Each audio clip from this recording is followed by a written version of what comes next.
2012. Le constructeur Volkswagen surprenait en remplaçant la Golf 6 beaucoup plus tôt que prévu. Troisième voiture la plus vendue de tous les temps, la saga Golf est un succès qui ne se dément pas. Fabriquée entre 2012 et 2021, cette 7e génération est basée sur la plateforme modulaire MQB partagée avec toute une série de voitures particulières et d'utilitaires du groupe Volkswagen. Discrétion de bonne aloi, dégageant une indéniable impression de robustesse et de solidité, présentation sérieuse, moteur et boîtes efficaces et performants, la Golf 7 fait dans la continuité tranquille. Désignée voiture internationale de l'année en 2013, elle a, depuis, gagné à peu près tous les comparatifs dans lesquels elle a concouru. Le succès commercial n'a pas tardé. Les chiffres de vente sont impressionnants. La voiture s'est en effet classée au top des ventes en Europe tout au long de sa carrière. La Golf 7 était disponible en 4 carrosseries. 3 portes, 5 portes, break et finalement monospace dénommé Sportsvan. En termes de motorisation, l'offre était pléthorique. Tout d'abord, les moteurs essence. Un 3 cylindres cubant 1 litre. Vient ensuite un choix de moteurs 4 cylindres cubant 1 litre 2, 1 litre 4, 1 litre 5 ou 1 litre 8. Une motorisation hybride rechargeable et dénommée GTE permettait l'utilisation purement électrique sur une distance maximale de 50 km. Et finalement, un moteur 2 litres turbo était réservé aux versions GTI et R. Viennent ensuite les diesels. 2 blocs moteurs étaient disponibles, un 1600 et un 2 litres. Pour finir, une version 100% électrique dénommée Golf E était disponible à la vente. Les transmissions proposées étaient de type manuel ou à double embrayage. Notez qu'en 2017, la Golf 7 reçut un léger lifting. Disons-le tout net, la réputation bien réelle d'indestructibilité des générations 1 à 4 de la Golf est aujourd'hui oubliée et depuis longtemps. Commençons par la fiabilité des moteurs essence. Pour tous les moteurs équipés de systèmes d'injection directe, la formation de calamine autour des soupapes peut se produire. Les 4 cylindres 1200 des premiers millésimes font parfois face à des problèmes de consommation d'huile. En cause de la calamine s'accumulant autour des segments racleurs, réduisant de fait leur efficacité à chasser l'huile. Certains véhicules 1200 et 1400 TSI ont subi des casses d'actuateurs de wastegate. Passons maintenant aux 2 litres équipant les versions GTI et R. Tout d'abord, les cas de turbocompresseurs défaillants ne sont pas rares. Signalons également des fuites d'huile pouvant apparaître au niveau du cache de courroie de distribution. Mais le problème le plus grave qu'ont connu certains exemplaires de ces moteurs est l'apparition de jeux axial excessifs du vilebrequin. En cause, les cales de jeu latérales s'usant prématurément, voire se cassant. Le résultat, un vilebrequin dont le jeu latéral augmente. Avec le temps, des vibrations apparaissent et l'ensemble des pièces en contact s'use. Le moteur est alors bon pour la casse. Parlons maintenant de la motorisation électrique. Peu d'avaries constatées. Cependant, de rares cas de casse de cellules ou de modules entiers ont été rapportés. Dans ce cas, il faut savoir que le changement du pack batterie peut excéder la valeur résiduelle du véhicule. Passons maintenant au moteur diesel. Tout comme les 4 cylindres 1200 essence des premiers millésimes, certains moteurs diesel, et au premier rang desquels le 2 litres, font parfois face à des problèmes de consommation d'huile. En cause, et comme sur certains des moteurs essence, de la calamine s'accumulant autour des segments racleurs, réduisant de fait leur efficacité à chasser l'huile. Passons maintenant au problème de pompe à eau. Dans le but de maximiser consommation et émissions, le constructeur allemand implémentait sur ses moteurs diesel des pompes à eau pilotables. Lorsque le système de pilotage de la pompe, en l'occurrence une bague coulissante, se bloque, la pompe peut rester en position fermée. Le moteur se met alors à surchauffer, provoquant dans la plupart des cas la casse du joint de culasse.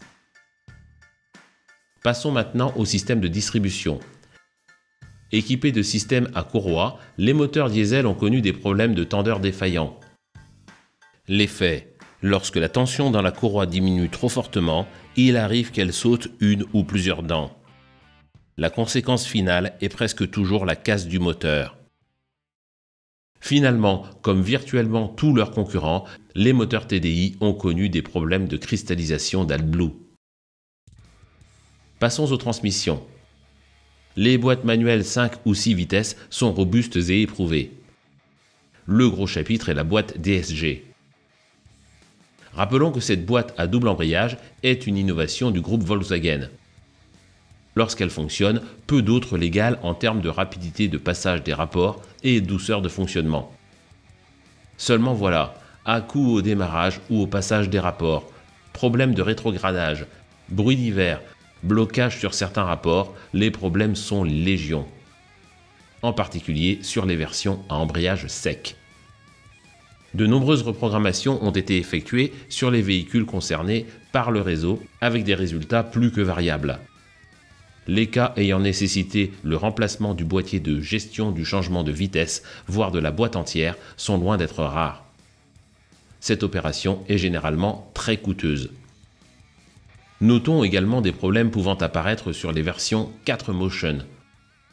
Dans ce cas, il est probable qu'à minima l'huile du Haldex, voire la pompe, soit à remplacer. Parlons des trains roulants et freins.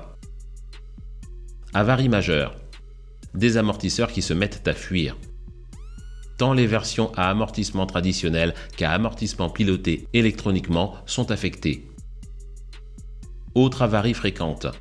L'apparition de bruits de grincement et de craquement divers en provenance des suspensions, et ce, même sur les exemplaires à faible kilométrage. Dans un tel cas, les cils en bloc des bras inférieurs avant ou les amortisseurs arrière sont à remplacer. Passons maintenant aux éléments extérieurs et de carrosserie.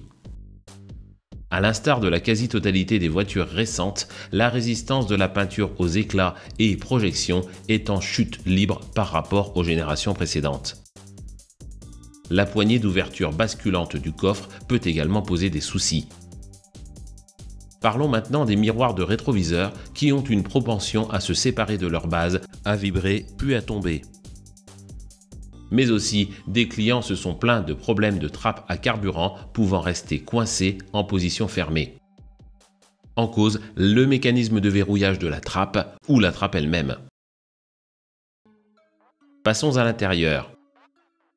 Sur les versions possédant des finitions intérieures de type aluminium, il n'est pas rare de voir apparaître des décollements du plaquage autour du levier de vitesse ou encore sur les différents boutons.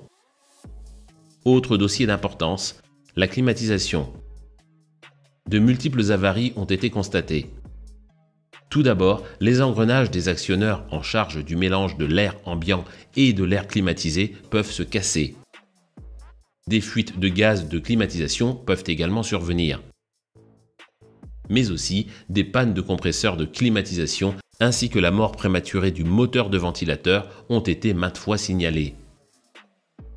Autre gros chapitre. Certains clients se sont plaints du radiateur de chauffage sous le tableau de bord pouvant se boucher. En cause, sur certaines versions de Golf 7, le constructeur avait décidé, pour une raison peu claire, de plonger un sac de silice à l'intérieur du bocal de liquide de refroidissement.